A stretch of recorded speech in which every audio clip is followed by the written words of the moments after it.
Boa tarde a todos.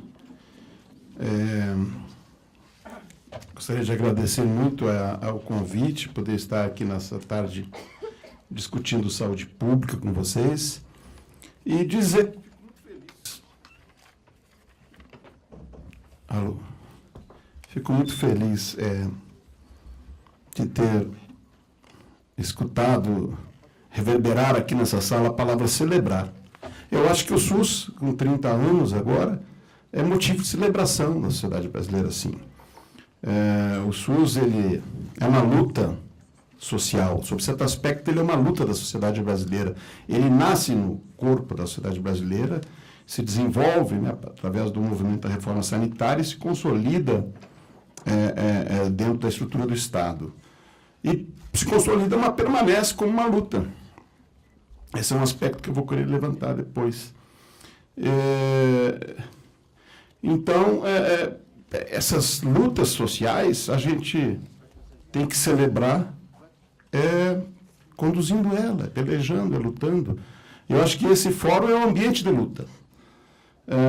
É um fórum clássico, e há anos já a gente peleja pelo SUS aqui, na Interleges, nesse fórum organizado pela Íntegra. Então, é importante a gente entender também que também esse é um modo de se celebrar essa luta social. O SUS ele tem imensos desafios desde a sua origem. Alguns são clássicos no debate e nós não conseguimos superá-los. Talvez os 3 mais importantes desafios que a gente nunca conseguiu superar para fazer avançar o SUS na velocidade que a gente gostaria e efetivá-lo num nível de plenitude que a gente gostaria, seria a definição de um modelo de gestão. A gente sofre demais com essa indefinição e isso prejudica demais a consolidação do sistema. O subfinanciamento também é um problema crônico do SUS. Nós não temos uma base de financiamento adequada para a efetivação dos sistemas e não temos um bom diálogo, um bom dimensionamento dos recursos na relação entre a área federal e a área municipal e estadual. A concentração de recursos na área federal e de responsabilidades na área municipal, né? É um problema clássico também. Modelo de atenção. É outra questão que a gente vem discutindo há anos e não consegue realmente consolidar. É um esforço muito grande de tentar inverter o modelo de atenção, que ele permanece em grande medida hospitalocêntrico e todas as dificuldades que envolvem a consolidação da atenção primária.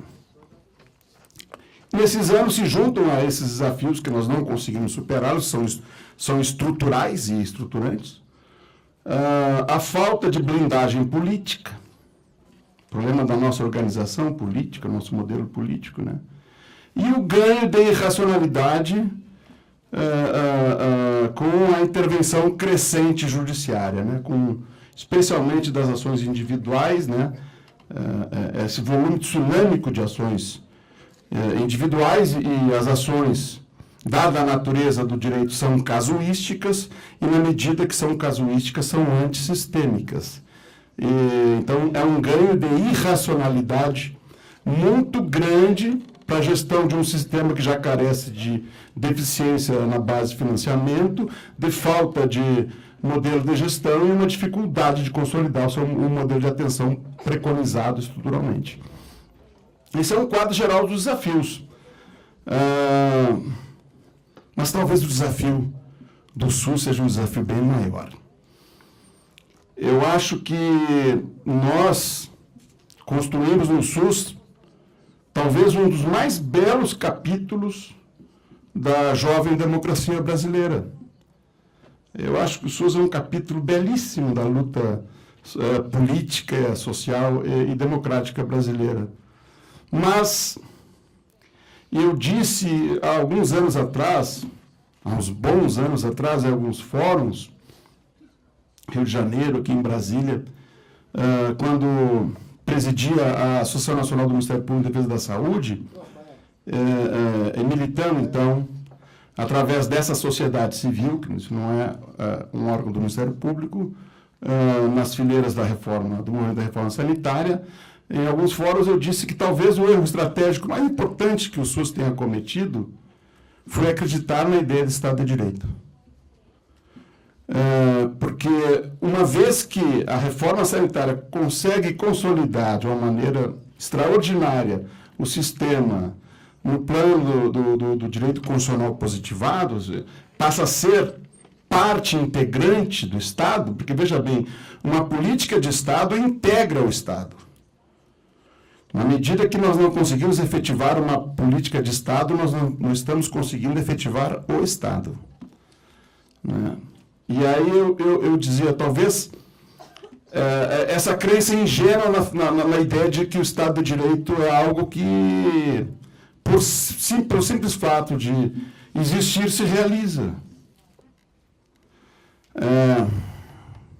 O Estado de Direito é construído em cima de uma... Como é que eu posso usar uma palavra não tão forte como fantasia? Mas vamos lá. De uma fantasia de que é possível o exercício, conter o exercício do poder nos limites do marco normativo. Por isso que no Estado é direito, porque o Estado é o poder. Se é de direito, é um poder que se exerce a partir das normas, do que se define pelas normas. O poder no Estado de Direito seria feixes de competência. Então, há uma crença de que, se nós consolidarmos no plano constitucional uma política pública, como estamos no Estado de Direito, ela vai se efetivar naturalmente. Então, podemos nos desmobilizar politicamente. E talvez isso tenha acontecido com o movimento da reforma. Por crer ingenuamente na figura do Estado de Direito, a hora que conseguiu consolidar na Constituição, houve um recuo da organização política e da militância política. E o Estado de Direito não é tão de direito assim. Desde Platão, se nós observarmos a filosofia política, a ideia de que a lógica do poder é a dissimulação e não a visibilidade. Saber dos reis, dizia o personagem Richelieu, é saber dissimular. Então, o Estado de Direito, embora construído em cima de princípios de visibilidade, como o princípio de publicidade, no interior dele se exerce o poder a partir de uma lógica da dissimulação. Então, é preciso se entender o Estado de Direito como uma utopia, assim como a democracia. São duas crenças, parece que a gente deixa de acreditar em Papai Noel e Coelhinho da Páscoa aos 9, 10 anos e começa a acreditar em democracia e Estado de Direito. São utopias importantes, assim como o Papai Noel e o Coelhinho da Páscoa foram sonhos importantes de infância, importantes para a nossa infância. Essas utopias políticas, o Estado de Direito e a democracia, são importantíssimas para a nossa vida adulta, para o exercício da dimensão política da nossa vida adulta, né? E utopia num sentido bem claro, é o que está no horizonte histórico e que orienta a minha caminhada. Nós, brasileiros, não conseguimos efetivar mais o SUS porque não conseguimos efetivar o Estado de Direito. Nós não conseguimos... Aí vem uma postura minha, que eu acho, uma posição minha que eu acho importante a gente refletir. No meu modo de ver, nós não vamos conseguir avançar mais o SUS. E nós conseguimos grandes vitórias com o SUS. Os avanços agora serão setoriais. Mas, do ponto de vista estrutural, nós não avançaremos mais. Corremos o risco, se não nos mantivermos articulados politicamente, de sofrer reveses. Então, nós precisamos muito defender o SUS para não haver recuos. Mas, se nós quisermos pensar em avançar o processo de implantação da política, nós vamos ter que reformar o Estado. Essa que é uma questão. E isso nos conduz a um dilema, que é um dilema muito complicado. A gente comentava ali na sala, antes de vir para cá. A gente olha para esse ciclo político e constitucional brasileiro, a gente pode nomear sobre a figura da nova república, esse é um ciclo esgotado. Nós estamos conduzindo um cadáver que esqueceu de morrer, chamado Nova República. Para mim é irreversível isso. talvez esse desânimo da sociedade brasileira em relação às eleições desse ano mostram que esse cadáver está aí, moribundo, mas é um cadáver que esqueceu de morrer. E esse ciclo Nova República exaurido, não vou entrar em detalhes, análise de conjuntura, que todos nós temos a nossa leitura, mas a gente percebe, a gente sente esse ciclo exaurido, é facilmente perceptível que não tem condições de efetivar reformas que são fundamentais para o avanço de políticas públicas, de efetivação de políticas públicas. Eu estou me referindo à reforma tributária. Eu estou me referindo à reforma política. Como é que eu vou pensar em blindar mais um sistema de saúde pública do político sem a reforma política? Se nós vivemos num modelo político que a máquina meio que depende estruturalmente nas suas estratégias de empoderamento de grupos e candidaturas, de controle de cargos, de execução orçamentária para desvio de recursos de financiamento, o modo de financiamento da máquina política brasileira é perverso. Nem os políticos aguentam mais isso. Mas a gente não tem nesse modelo aí energia para fazer a reforma. Nós precisamos fazer essas reformas. A reforma previdenciária, mas não uma reforma previdenciária no sentido unilateral de corte. A reforma trabalhista, não uma reforma trabalhista no sentido de simplesmente tirar as prerrogativas do trabalhador, não é? E os direitos conquistados. Mas um reequacionamento, um redimensionamento para empurrar o país para um outro horizonte, um horizonte do futuro, não esse horizonte do passado. Então, me parece que esse ciclo político da Nova República se exauriu. Eu não sei como é que a gente vai fazer, se a gente vai conseguir. E história é uma coisa que às vezes prega peças na gente, né? Sobreviver com esse sistema moribundo por mais que 10 anos, 15 anos, 2, 3, 4 eleições, até onde vamos com essa democracia desse jeito? Não é? Com isso teremos pelo menos uma garantia que o SUS consolidado no plano constitucional, dificilmente algum governo, alguma força política terá a coragem de tentar revogar por alguma emenda constitucional o sistema. Embora a gente perceba que há uma tentativa muito clara da área econômica de estrangulamento do sistema pelo achatamento da base de financiamento. Se nós observarmos com alguma seriedade a história do financiamento do SUS nos últimos 20 anos, nós vamos enxergar, talvez, pelo menos quem tiver, de cabelos em pé, né, que houve um desfinanciamento progressivo do sistema. Apesar da Constituição muito claramente determinar que era para haver um ganho progressivo, um aumento progressivo da base de financiamento. Isso é claro, porque nós somos um país cheio de contradições. E apesar da linearidade arquitetônica, como eu gosto de falar, ali da esplanada dos ministérios, que eu passo todo dia por ali para ir para casa, é tão linda essa esplanada.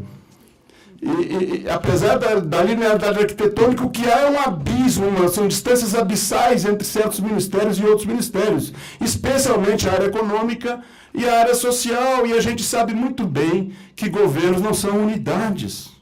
Pelo contrário, são jogos de disputa, de forças de poder, às vezes bastante contraditórios, e a gente sabe que há uma contradição histórica entre a área econômica e o SUS. Porque a área econômica, desde o início da Nova República, tem rezado incansavelmente a cartilha do neoliberalismo, que é uma cartilha mundial, né? E o SUS é completamente antineoliberal. Completamente antineoliberal. Então é uma contradição nossa. Me parece que a gente vive esse dilema. Enquanto nós mantivermos esse ciclo moribundo constitucional, que já se exauriu, nós avançamos o tanto quanto deu, inclusive no próprio SUS. Não só na questão da saúde, mas em todas as questões nós não avançaremos mais. Quando a gente conseguir realmente dar o salto, fazer a reforma, e aí vem o segundo desafio, aí o dilema. Quando nós fizermos essa reforma, estaremos numa correlação de força capaz de manter o sistema? Esse é um problema. Então, nós precisamos, quem milita a favor do SUS tem duas tarefas históricas. Uma, não baixar a guarda jamais. Jamais, para impedir ao máximo o retrocesso. Em algumas conjunturas, as forças serão mais violentas na luta pelo retrocesso e em outras menos. Mas vai haver sempre uma tentativa muito grande de retrocesso. E a segunda alternativa, a segunda questão que me parece que é um desafio nosso também, é esse, de começarmos a nos preparar para inventar o futuro do Brasil, para buscarmos as reformas que precisamos buscar, não é? Para que podemos construir um Estado mais próximo da ideia de Estado de Direito, não esse Estado real brasileiro tão longe, né? Tão longe dos marcos da constitucionalidade, mas faz parte isso, do jogo político. Conseguimos fazer essas reformas e, durante essas reformas, precisamos estar articulados para manter o SUS vivo, em pé. E eu tenho certeza que nós conseguiremos. Obrigado.